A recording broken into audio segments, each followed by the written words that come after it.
بری پہ ہوتا ہے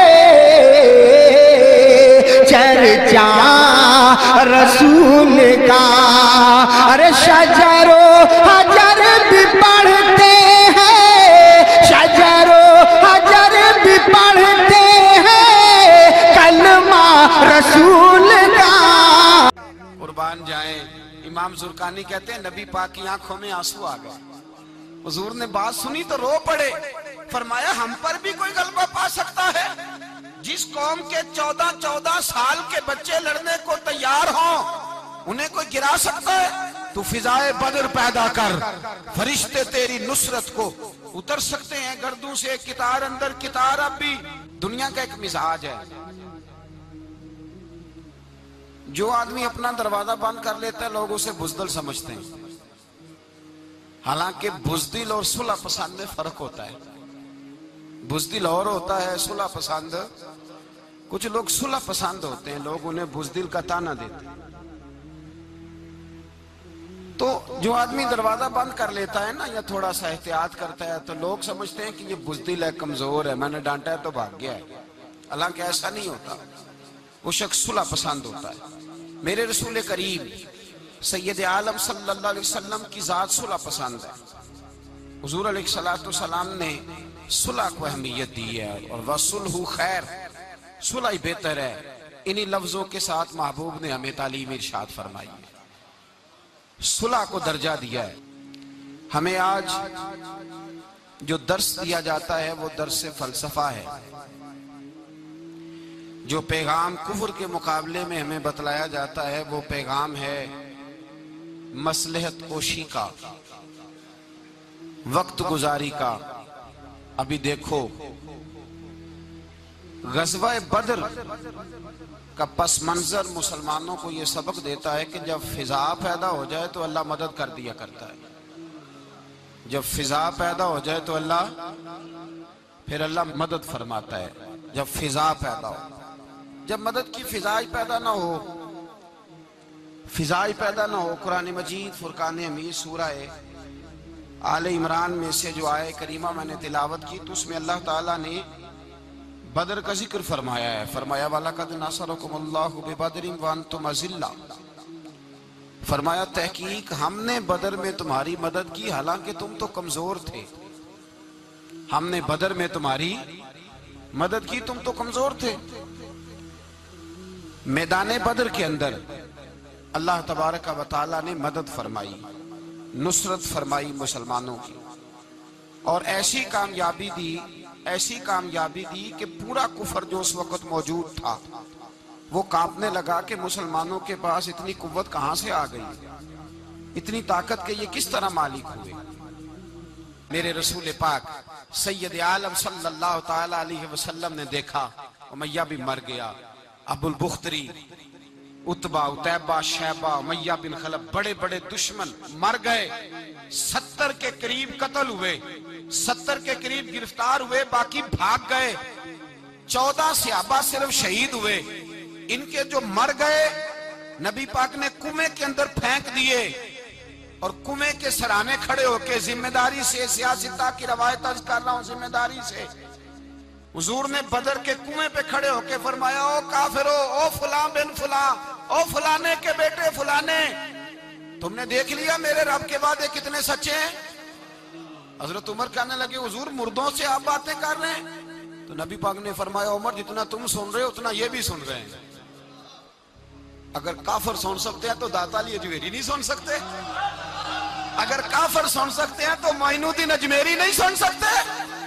کہاں بیٹھ کے تو عقیدہ پڑھتا رہا ہے؟ اگر مشرک و بے ایمانوں کا آواز آتی ہے تو کیا حضرت ابو ہریرہ اپنی قبر میں نہیں سنتے؟ غوث اعظم جیلانی نہیں سنتے؟ میرے اعلیٰ حضرت کا عقیدہ ہے، وہ فرماتے ہیں واللہ وہ سن لیں گے اور فریاد کو پہنچیں گے ہم.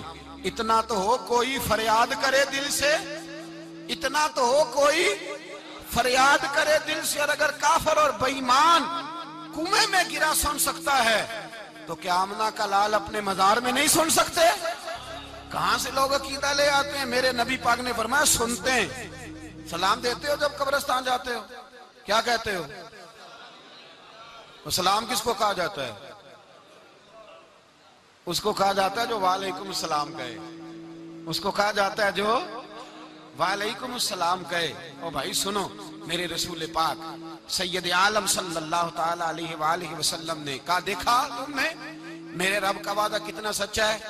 یہ کہہ کے میرے رسول پاک آئے، ایک آدمی کو پہلے بھیجا، فرمایا جاؤ جا کے خوشخبری دے دو، اللہ نے فتح دے دی ہے، خوشخبری دو۔ پھر حضور آئے، ان گرفتار ہونے والوں میں حضور کے اپنے داماد ابو العاص بھی ہیں، حضور کے چچا جناب عباس بھی ہیں، وہ بھی ہیں، اور بھی کئی لوگ ہیں گرفتار ہونے والے آئے۔ حضرت انس کہتے ہیں آدھی رات کا وقت تھا، جب ان کو لایا گیا نا گرفتار کرنے والوں کو مدینے، تو صحابہ کو غصہ ہی بڑا تھا، کس کس کے رسیاں باندھ دی۔ حضرت بلال کی ڈیوٹی تو ذرا زور زور سے باندھتے تھے، زور زور سے، ذرا تگڑی کر کے، بڑا ستایا تم لوگوں نے، زور زور سے۔ کہتے ہیں آدھی رات کا وقت ہوا، میں مسجد میں آیا تو حضور کو بے چینی سے ٹہلتے دیکھا مسجد میں، تو میں نے کہا حضور کیا ہوا؟ یہ سونے کا وقت تھا آپ کے آرام کا، تھکے ہارے آئے تھے، تو حضور نے فرمایا تم نے رسیاں زور سے باندھ دی ہیں، وہ ہائے ہائے کرتے ہیں، مجھے نیند نہیں آتی۔ نیند حضور وہ دشمن ہے، وہ آپ کا دشمن ہے۔ فرمایا وہ میرے دشمن ہے پر میں تو رحمت للعالمین ہوں، ذرا ڈھیلی کر دو، سو جائیں تو میں بھی سو جاؤں۔ سویرے حضور نے صحابہ کو بلایا، فرمایا ان کا کرنا کیا ہے؟ حضرت عمر کا مشورہ سنو۔ حضرت عمر کہنے لگے حضور جو میرے رشتہ دار ہیں میرے حوالے کرے، پہلے میں ان کی گردنیں کاٹوں، جو ابو بکر کے ہیں اس کو ان کی گردنیں کاٹے، جو عثمان کے ہیں علی کے ہیں ان کو دو، سب کو کاٹیں، اپنے اپنے رشتہ داروں کو۔ میرا جو ہے میں اپنے ہاتھوں سے اسے ذبح کروں گا، میرے نبی کی دشمنی کرتا ہے۔ حضور نے فرمایا عمر تیرا فیصلہ ذرا تگڑا ہے، تھوڑا نرم چاہیے۔ حضرت ابو بکر صدیق کو بلایا، فرمایا تیرا کیا ارادہ ہے؟ ابو بکر کہنے لگے حضور کچھ فدیہ لے لیں، ان پہ رحم کریں، مجھے لگتا ہے بہت سارے کلمے پڑ جائیں گے، کچھ مہربانی کریں، ان پہ شفقت کریں۔ حضور نے فدیہ تعین کر دیا، فرمایا اتنے اتنے پیسے دو، جاتے جاؤ۔ کچھ نے کہا ہم غریب ہیں، فرمایا تم مسلمانوں کے 10 بچوں کو حساب کتاب سکھا دو، تمہیں چھٹی۔ کچھ نے کہا جی ہمیں یہ بھی نہیں آتا، فرمایا تم ویسے ہی آزاد ہو جاؤ۔ بہت ساروں پہ مہربانی کی۔ حضرت عباس کھڑے ہوئے حضور کے سامنے، چچا، تو نبی پاک نے فرمایا چاچا وہ لاؤ فدیہ۔ کہنے لگے بھتیجے میرے پاس تو کچھ بھی نہیں، کوئی شے نہیں۔ تو حضور نے فرمایا چاچا وہ جس دن تم آ رہے تھے کمرے کا دروازہ اندر سے بند کر کے اتنی بڑی سونے کی اینٹ میری چاچی کو دی تھی، کہا اگر میں بچ کے آ گیا تو ٹھیک ہے، نہ آیا تو تمہارے لیے کافی ہوگی، وہ کدھر ہے؟ خیال آیا، حضرت عباس کانپنے لگے۔ یہ سن کر حضرت عباس پر راشا ہوا طاری کہ پیغمبر تو رکھتا ہے دلوں کی بھی خبرداری۔ خیال آیا مسلمان نیک و بد پہچان جاتے ہیں اور محمد آدمی کے دل کی باتیں جان جاتے ہیں۔ کہنے لگے وہ کدھر ہے؟ تو جناب عباس کہنے لگے محبوبہ وہ تو فدیہ تو میں دوں گا ہی اب، لیکن میں مان گیا ہوں آپ اللہ کے سچے رسول ہیں، اس لیے کہ میرے اور میرے بیوی کے علاوہ کسی کو اس بات کی خبر نہ تھی۔ اسی جنگ میں حضرت خدیجہ کا وہ ہار آیا جس کا تذکرہ میں پچھلے دنوں کر چکا، اللہ تعالیٰ نے فتح دی۔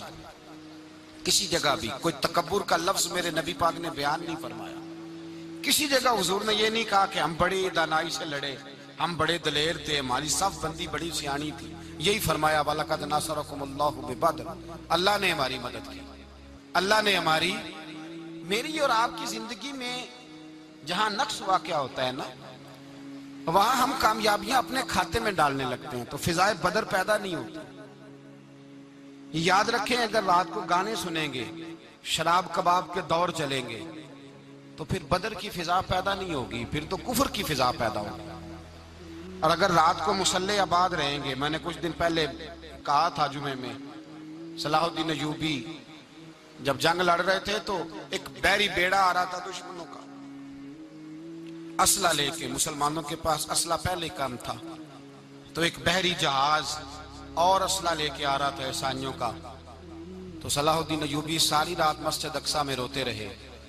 سویرے ایک بزرگ ملے تو کہنے لگے، پہلے رات کو بھی ان سے دعا کے لیے کہا، پھر سویرے صلاح الدین کہنے لگے حضور دعا کرنا، مسلمان پہلے ہی کمزور ہیں اور عیسائیوں کا ایک بحری بیڑا اسلحہ لے کے اور آ رہا ہے۔ تو بزرگ کہنے لگے وہ تو بیڑا غرق ہو گیا، وہ غرق ہو گیا۔ کہا کہاں غرق ہوا؟ کہنے لگے تو ساری رات روتا رہا تو تیرے آنسوؤں میں ہی غرق ہو گیا، تیرے آنسوؤں میں غرق ہو گیا، وہ اب نہیں آئے گا۔ کچھ دیر کے بعد خبر مل گئی واقعی ڈوب گیا ہے پانی میں۔ بھائی جب تو اللہ کو منا لیتا ہے، جب رب کی مدد تیرے آتا ہے، یاد رکھنا زندگی میں کہیں بھی آپ لڑ رہے ہیں، کسی محاذ پر بھی، اگر حق آپ کے ساتھ ہے تو پھر اللہ کی مدد آپ کے ساتھ، اور اگر حق آپ کے ساتھ نہیں تو پھر جتنے مرضی ہیلے بہانے کر لیں، وکیل مہنگا کر لیں، جج خرید لیں، پھر آپ دنیا کی ساری سیاست لڑا رہے ہیں، جب حق آپ کے ساتھ نہیں تو پھر رب کی مدد آپ کے ساتھ۔ آج شام کے اندر روز قتل ہوتا ہے، برما کے مسلمانوں پر زمین تنگ ہے، کشمیر میں اتنا خون بہہ چکا ہے کہ اب شاید کشمیر کی وادی خون پیتی بھی نہیں، اتنا خون بہہ گیا ہے۔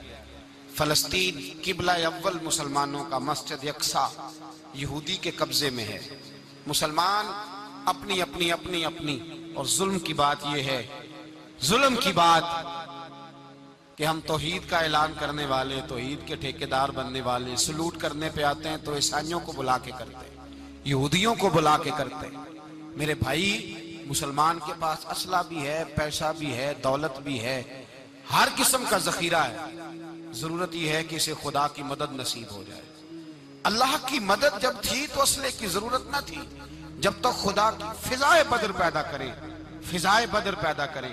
اگر حق آپ کے ساتھ ہے، اندر خلوص ہے، اور آپ لڑ اللہ کے دین کے لیے رہے ہیں، ذاتی اگر نام و نمود ہے، خواہشات ہیں، ذاتی آپ کے مفادات ہیں، تو پھر بڑی جلدی یہ سفر ناکامیوں کا سفر ہو جاتا ہے۔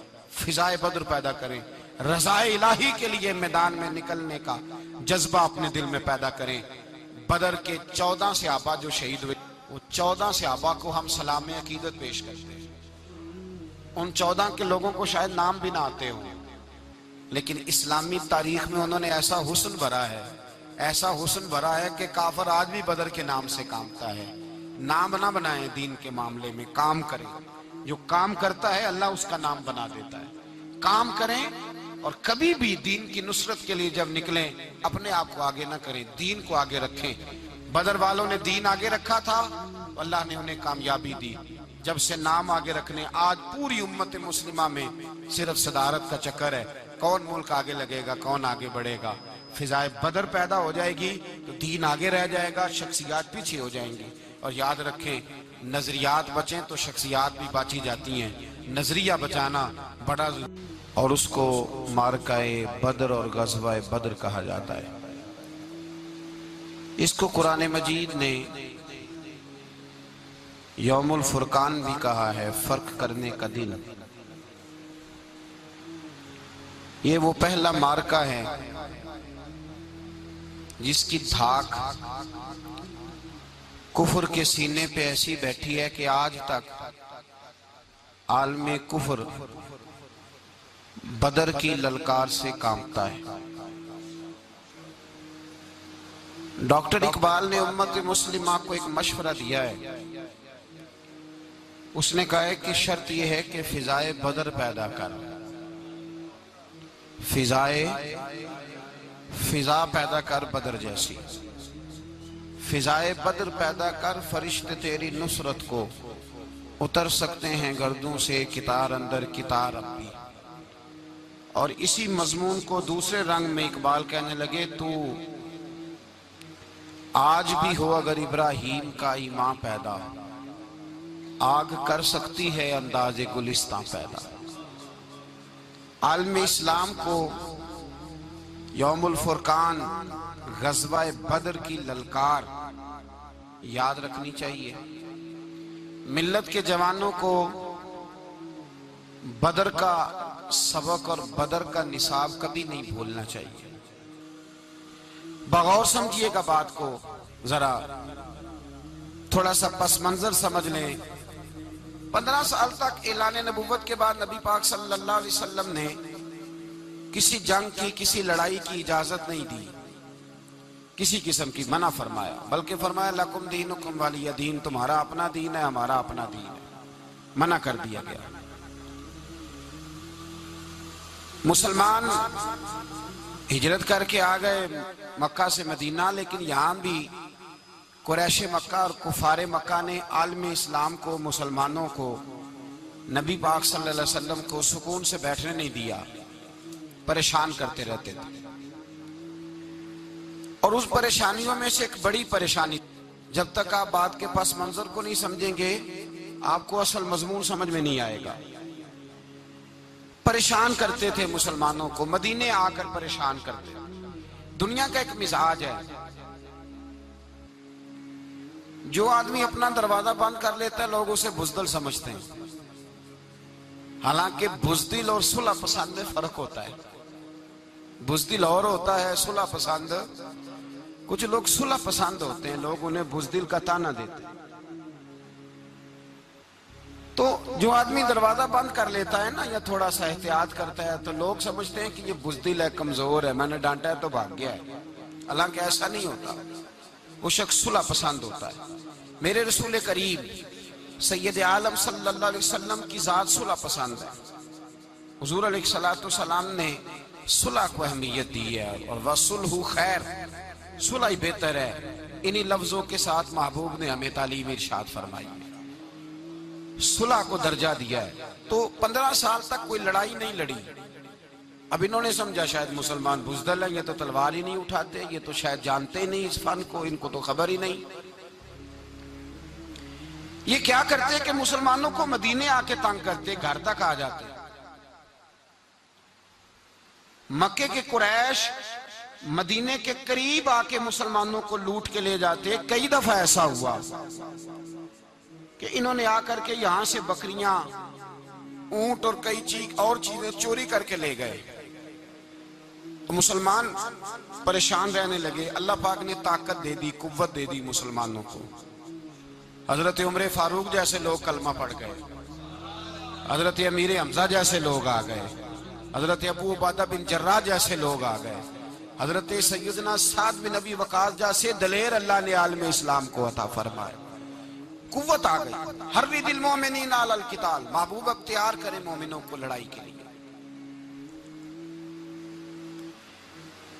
ایک قافلہ آ رہا تھا، ابو سفیان مال لے کے ایک سفر پہ نکلا ہوا تھا، اس میں قریش کے سارے لوگوں کا مال تھا۔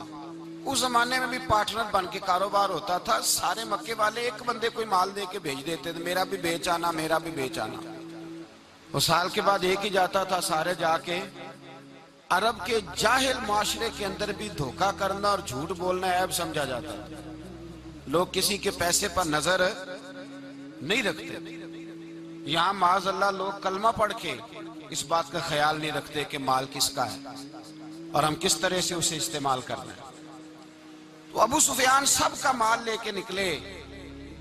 جب یہ مدینے کے واپس آ رہے تھے نا، شام سے ہجرت کر کے مدینے کے پاس سے گزرنے لگے، تو اللہ کے رسول سید عالم علیہ السلام نے مسلمانوں سے کہا کہ چلو ہم بھی ان کا ایک قافلہ روک لیں، انہیں احساس دلائیں کہ تم ہمارے ساتھ زیادتی کرتے ہو تو بازو میں ہمارے بھی قوت ہے۔ اس ارادے کے ساتھ حضور نکلے۔ ابو سفیان بڑے تیز آدمی تھے، کسی نے خبر کر دی کہ وہ تو آ رہے ہیں تیرا قافلہ روکنے کے لیے۔ اب حضور سید عالم جب چلے مدینہ منورہ سے تو 313 لوگ حضور کے ساتھ تھے۔ کتنے جی؟ بولیے 313۔ تحقیق یہ ہے کہ 312 تھے۔ حضرت عثمان غنی کو شامل کیا گیا بدریوں میں، لیکن حضور انہیں چھوڑ گئے تھے، اس لیے کہ ان کی زوجہ اور نبی پاک کی پیاری صاحبزادی بڑی علیل تھی۔ فرمایا تو میری بیٹی کے لیے رہ جا۔ تو 313 لوگ حضور لے کے نکلے، 6 زرہیں، 8 تلواریں، چند گھوڑے۔ خود رسول پاک صلی اللہ علیہ وسلم جس گھوڑے پہ تھے، گھوڑا ایک تھا، سواریاں 3 تھی۔ حضرت مولا علی بھی تھے، جناب زید بھی تھے، نبی پاک بھی تھے۔ فرمایا کبھی تو بیٹھے گا، کبھی علی بیٹھیں گے، کبھی زید بیٹھیں گے، کبھی میں بیٹھوں گا۔ جب حضور کی پیدل چلنے کی باری آتی تو حضرت زید عرض کرتے حضور نہیں آپ بیٹھ جائیں، میں پیدل چلتا ہوں۔ حضرت علی کہتے حضور آپ بیٹھ جائیں، میں پیدل چلتا ہوں۔ تو حضور فرماتے تمہیں ثواب کی زیادہ ضرورت ہے، مجھے بھی تو ضرورت ہے نا۔ تو رسول کائنات سید عالم صلی اللہ علیہ وسلم بھی پیدل چلتے، یہ تھوڑا سا سامان لے کے نکلے۔ ابو سفیان کو اطلاع ہو گئی کہ وہ تو آ رہے ہیں۔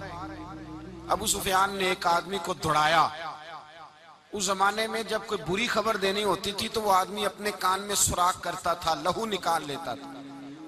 وہ جس آدمی کو بھیجا اس نے اپنے کانوں سے لہو نکالا، اپنے اونٹ کے کان کاٹ ڈالے، چیخے مارنے لگا، مکے والوں دوڑو، مسلمانوں نے تمہارا قافلہ لوٹ لیا ہے، بھاگو۔ اب وہ تو پہلے دلیر تھے کہ یہ ہم سے چھپتے پھرتے ہیں شاید معاذ اللہ۔ انہوں نے کیا کیا کہ 1000 کا لشکر، ہر آدمی کے پاس گھوڑا، ہر آدمی کے پاس تلوار، نیزہ، سارے عتبہ، عتیبہ، شیبہ، ابو البختری، امیہ بن خلف، ابو جہل، سارے اکٹھے ہو کے آئے اور نکلے میدان بدر کی جانب۔ ادھر ابو سفیان اس آدمی کو بھیج کے تو دریا کے رستہ ہی بدل گیا، مدینے کے رستے آیا ہی نہیں، خود بچ گیا۔ اور جب بچ کے نکلا نا تو اس نے ایک آدمی بھیجا کہ قافلہ محفوظ ہو گیا ہے، تم لوگ فکر نہ کرو۔ اس نے جا کے پیغام دیا ابو جہل کو کہ ابو سفیان کہتا میں بچ گیا ہوں، مجھے کوئی خطرہ نہیں، اب تم لوگ کسی قسم کی تکلیف نہ کرو، تکلف نہ کرو، واپس چلے جاؤ۔ ابو جہل کہنے لگا نہیں، اب تو ہم واپس نہیں جائیں گے، اب تو ہم ان کا کچھ کر کے ہی جائیں گے۔ سمجھ آ رہی ہے میری باتوں؟ پس منظر سمجھ میں آ رہا ہے، اب نہیں واپس جانا، نکلے ہیں تو کچھ کریں گے۔ اب جب میدان کے اندر آنے کے لیے تیاری ہو رہی ہے، ادھر سے پتہ چل گیا، نبی پاک صلی اللہ علیہ وسلم کو اطلاع ہوئی کہ ابو سفیان تو اپنا لشکر بچا کے، قافلہ بچا کے لے گئے، لیکن قریش بضد ہیں آنے کے لیے۔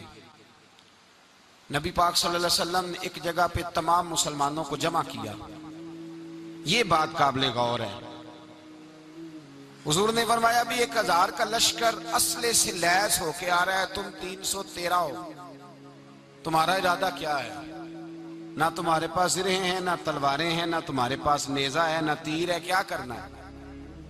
صحابہ کرام علیہم رضوان فرماتے ہیں جب نبی پاک صلی اللہ تعالی علیہ وسلم نے مشورہ لیا نا تو سب سے پہلے جو شخصیت اٹھی وہ حضرت ابوبکر صدیق کی ذات تھی۔ جناب صدیق اکبر اٹھے، عرض کرنے لگے محبوبہ بات ہی کوئی نہیں، آپ حکم کریں، ہم تو بڑی دیر سے تیار بیٹھے۔ حضرت عمر کہنے لگے حضور میں تو تھک گیا ہوں انتظار کر کر کے۔ اور شیر خدا مولا کائنات علی المرتضی رضی اللہ تعالیٰ عنہ کہنے لگے محبوبہ زنگ لگ گیا میری تلوار کو، زنگ لگ گیا، کوئی موقع ملے دیواریں ہلتی رہتی ہیں اور در کانپ جاتا ہے، علی کا نام سن کے اب بھی خیبر کانپ جاتا ہے۔ فرمایا حضور زنگ لگ گیا، مہربانی کریں، جلدی کریں، ہم تو تیار بیٹھے۔ حضور نے پھر توجہ کی، نبی پاک صلی اللہ تعالی علیہ وسلم نے پھر توجہ کی، تو یہ تو سارے وہ بول رہے ہیں جو میرے ساتھ مکے سے آئے ہوئے ہیں، مدینے والے بھی تو بولے نا۔ تو مدینے والوں میں سے حضرت مقداد اٹھے، حضرت مقداد رضی اللہ تعالیٰ عنہ، اور اٹھ کے عرض کرنے لگے یا رسول اللہ آپ کا اشارہ ہماری جانب ہے؟ حضور نے فرمایا ہاں تمہاری جانب ہے۔ تو کیا خوبصورت جواب ہے، اور کیا انداز تکلم ہے، اور کیا گفتگو بے حسن ہے، اور کیا پس منظر ہے، اور کیا دلیل ہے، اور کیا تاریخ کا مطالعہ ہے۔ حضرت مقداد کہنے لگے یا رسول اللہ ہم کوئی حضرت موسیٰ علیہ السلام کی قوم نہیں کہ آپ سے کہیں گے آپ لڑے یا آپ کا خدا لڑے۔ یا رسول اللہ ہم خشکیوں میں بھی لڑیں گے، دریاؤں میں بھی لڑیں گے، ہم خشکیوں دشت تو دشت ہیں، صحرا بھی نہ چھوڑے ہم نے، اور بحر ظلمات میں دوڑا دیے گھوڑے ہم نے۔ کہا حضور ہم وہ نہیں ہیں کہ جو آپ سے کہیں گے آپ لڑیں اور آپ کا خدا لڑے، ہم تو تیار ہیں، آپ جلدی کریں۔ پھر حضرت سعد اٹھے، سعد بن عبادہ رضی اللہ تعالیٰ عنہ اٹھے اور کیا خوبصورت عرض کیا، کہا یا رسول اللہ کس سے لڑنا ہے؟ حضور بولیے ذرا یا رسول اللہ۔ حضور نے فرمایا قریش مکہ سے۔ تو صحابی کا وجد دیکھیے گا، انداز دیکھیے گا، کہنے لگے حضور سنا ہے جن نظر نہیں آتے، دیو نظر نہیں آتے، سنا ہے دکھائی نہیں دیتے، محبوبہ آپ حکم کرے میں تو جنوں سے بھی لڑنے کے لیے تیار ہوں، میں تو ان دیکھی جگہوں پہ تلواریں چلا جاؤں گا، نبی کا حکم ہو تو کود جائیں ہم سمندر میں جہاں کو محو کر دے نعرہ اللہ اکبر میں۔ یا رسول اللہ حکم کریں کس سے لڑنا ہے؟ میرے نبی پاک خوش ہو گئے، حضور خوش ہوئے، چہرے پہ مسکراہٹ دوڑی، فرمایا تم پر کوئی غلبہ پا ہی نہیں سکتا۔ فرمایا چلو آپ اٹھو چلیں، نہ تلواریں ہیں، نہ گھوڑے ہیں، نہ کوئی شے ہے، نہ پاس اسلحہ ہے، نہ کوئی بظاہر طاقت ہے. حضور اٹھے تو ایک ننھا مجاہد حضرت سعد بن ابی وقاص کے چھوٹے بھائی عمیر بن ابی وقاص، قد چھوٹا.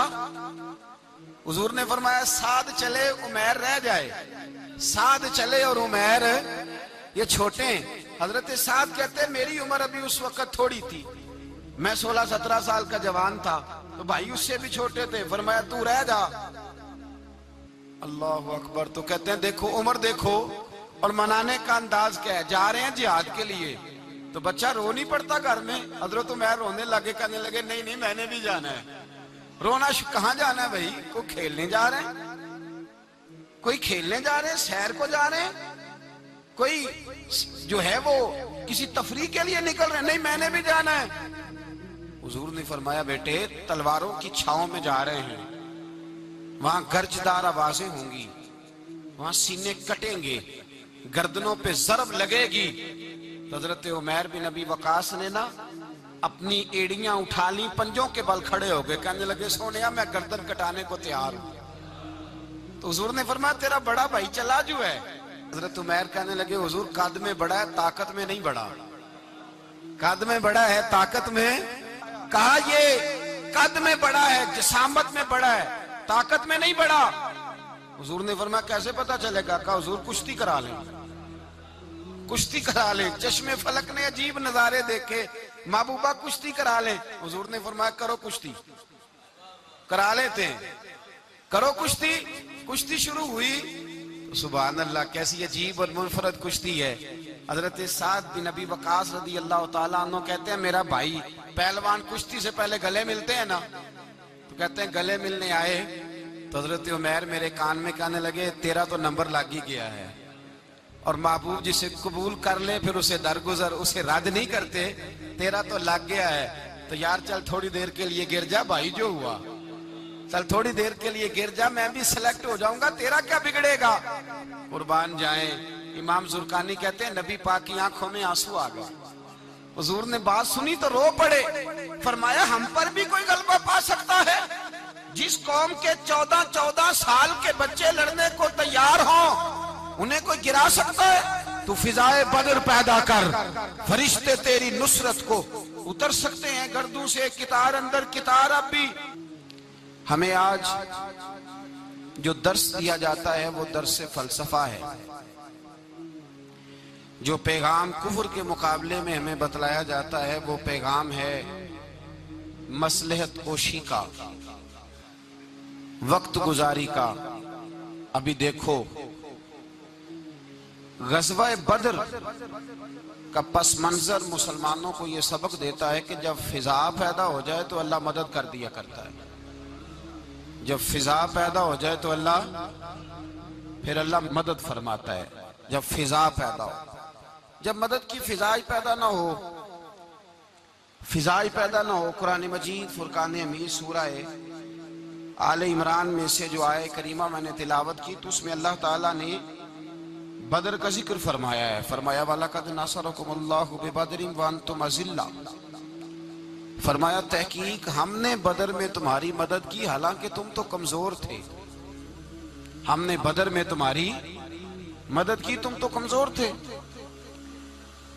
میدان بدر کے اندر اللہ تبارک و تعالیٰ نے مدد فرمائی، نصرت فرمائی مسلمانوں کی، اور ایسی کامیابی دی کہ پورا کفر جو اس وقت موجود تھا وہ کانپنے لگا کہ مسلمانوں کے پاس اتنی قوت کہاں سے آ گئی، اتنی طاقت کے یہ کس طرح مالک ہوئے. تھوڑی دیر کے لیے بھائی آپس میں لڑے، گتھم گتھا ہوئے، پھر بڑا گر گیا، چھوٹا پشت سینے پہ سوار ہو گیا. میرے رسول پاک نے فرمایا چلو بھئی تمہارا دونوں کا جانا ہی مقبول ہو گیا ہے. چلو یہ انداز تھا. نہتے 313 بشر شوق شہادت میں. نہتے اس کو کہتے ہیں جس کے پاس اسلحہ نہ ہو. نہتے 313 بشر شوق شہادت میں نکل آئے تھے میدان میں محمد کی قیادت میں. نہ تیغ و تیر پہ تکیا، نہ خنجر پر نہ بھالے پر، بھروسہ ہے تو ایک سادی سی کالی کملی والے پر. بھروسہ ہے تو ایک سادی سی کالی زیادہ مہنگی بھی نہیں، سادی سی کالی کملی والے پر بھروسہ ہے تو ایک سادی سی کالی کملی والے پر میرے مصطفیٰ کریم علیہ السلام کا لشکر میدان کی جانب، ادھر کفار جوش و خروش سے طے پایا رستے میں۔ ابو جہل نے کہا کہ روز ایک سردار اونٹ ذبح کرے گا، گانے گانے والی عورتیں گانے گائیں گی، بدر کی فضا دیکھ لیں، گانے والی گانے گائیں گی، روز ایک اونٹ ذبح ہوگا، شراب کے دور چلیں گے معاذ اللہ، اور مسلمانوں کے خلاف جوش پیدا کیا جائے گا۔ ادھر کھانے کے لیے شے کوئی نہیں، کوئی طاقت نہیں، تو یہاں کیا ہوگا؟ میرے حبیب نے فرمایا راتوں کو سجدے کریں گے، دن کو اٹھ کے اللہ اکبر کے نعرے لگائیں گے۔ یہاں عبادتیں ہیں، ریاضتیں۔ میرے رسول کریم سید عالم صلی اللہ تعالی علیہ وآلہ وسلم سے پہلے کفار پہنچ گئے، انہوں نے پہنچ کر بدر کے میدان میں قبضہ کیا، جہاں کنویں تھے سب پہ قبضہ کر لیا، جو زمین خشک تھی ریتلی تھی وہ چھوڑ دی، اور جو زمین ہموار تھی اس پہ قبضہ کر لیا۔ جب نبی پاک صلی اللہ علیہ وسلم تشریف لے کر کے گئے تو ریتلی زمین تپتی ہوئے صحرا، 17 رمضان کا دن، صحابہ نے روزے رکھے ہوئے صحابہ نے کیا کیا ہوا ہے؟ کیا کرنے گئے؟ پکی کر لے تو یہ بولے تھوڑے ہو نا، میں کہ شاید کچھ حق ہوئے۔ کیا کرنے گئے تھے؟ روزہ رکھ کے۔ اللہ خیر ہی کرے، ہمارے ہاں تو روز نیا بہانہ آتا ہے، کہتے میں کام تے جانا، میرا تو نہیں نہ بنتا، روز نیا بہانہ ہے، کہتے نہیں میں تو مزدور آدمی ہوں۔ کس طرح کی بات کرتے ہو؟ اللہ نے فرض کیا ہے تو اس کا مطلب ہے کہ گزارا ہو سکتا ہے، چل سکتا ہے، تبھی تو فرض کیا ہے۔ حضور نے فرمایا روزے کھول دو بھائی، پر کون کھولے؟ کوئی نہیں تیار۔ اب اللہ کے رسول نے خود گھوڑے کے اوپر بیٹھ کر کھجور کھائی دوپہر کے وقت، جب حضور نے کھولا تو تب سب نے کھولا۔ 17 رمضان نبی پاک صلی اللہ علیہ وسلم کے آنے سے پہلے انہوں نے کنووں پہ بھی قبضہ کر لیا، ہموار زمین، حضور آئے تو ریتلی زمین ملی، وہیں صحابہ نے ڈیرے لگائے۔ اب پانی کوئی نہیں، کوئی شے نہیں، تپتا ہوا صحرا، اوپر سے سورج گرمی برسا رہا ہے۔ حفیظ جلندری کہتے ہیں کہ زمین دعا مانگنے لگ گئی، زمین دعا مانگنے لگی، زمین کہنے لگی خدا بندہ مہربانی فرما، تیرے رسول آئے ہیں تو اب ذرا مجھے ٹھنڈا نہیں کر دیتا۔ حفیظ جلندری کا نظریہ ہے، وہ کہتے ہیں زمین دعا مانگنے لگی، زمین کہنے لگی مولا تیرے حبیب کے قدم جب میری اس خاک پہ آئے، الہی حکم دے سورج کو اب نہ آگ برسائے۔ زمین کہتی ہے تیرے حبیب کے قدم جب میری اس خاک پہ آئے، الہی حکم دے سورج کو اب نہ آگ برسائے۔ میرے دامن سے گر ان کو ہوائے گرم آئے گی تو مجھ کو رحمت للعالمین سے شرم آئے گی۔ میرے دامن سے گر ان کو ہوائے گرم آئے گی تو مجھ کو رحمت للعالمین سے، زمین کہنے لگی مجھے شرم آئے گی کہ محبوب آئے ہیں اور میں یا اللہ مہربانی کر۔ حفیظ جلندری ویسے تو حضور کی دعا، صحابہ کی دعا، سب کی بات ہے، وہ کہتے ہیں زمین نے دعا مانگی، جب دعا مانگی تو اللہ نے بارش عطا کر دی۔ حضور نے فرمایا لو بھی حوض بنا لو، پانی بھر لو۔ صحابہ کہتے ہیں چھوٹے چھوٹے حوض بنا لیے، پانی ہم نے ان کے اندر جمع کر لیا، جانوروں کو پلایا، خود بھی ہم نے وہ پانی رکھا وضو کے لیے، غسل کے لیے۔ فرماتے ہیں اب ریتلی زمین تھی تو سمجھ لیں بارش پڑنے سے پکی ہو گئی، ان کی جانب کیچڑ ہو گیا، پانی ختم ہو گیا، کافروں کی طرف ختم ہو گیا۔ یہاں حالات اس طرح کے ہیں کہ یہاں پانی جمع ہے، وہاں ختم ہوا، اور تاریخ کا عجیب حوالہ دیکھیں، حضور کو شہید کرنے آئے 2 کافر رات کو چپکے سے اس حوض سے پانی پی رہے تھے جو مسلمانوں کا حوض ہے۔ ایک صحابی کہنے لگے حضور کافر پانی پی رہے ہمارے حوض سے، ماروں؟ حضور نے فرمایا نہیں، کافر ہوئے تو کیا ہوا، مخلوق تو ہے نا اللہ کی، پینے دو، پینے دو، ہمارے دروازہ رحمت سے کوئی خالی جا سکتا؟ ایسا کی تیری خیر تیرے میں کدے کی خیر، ایسی پلا کی جس کا نشہ عمر بھر رہے، اور پلا کے گرانا تو سب کو آتا ہے، مزہ تو تب ہے کہ گرتوں کو تھام لے ساکی۔ کہا نہیں، پینے دو انہیں۔ میرے رسول کریم سید عالم صلی اللہ علیہ وسلم نے میدان بدر میں پڑاؤ کیا، کافر ساری رات دندناتے رہے، شور کرتے رہے،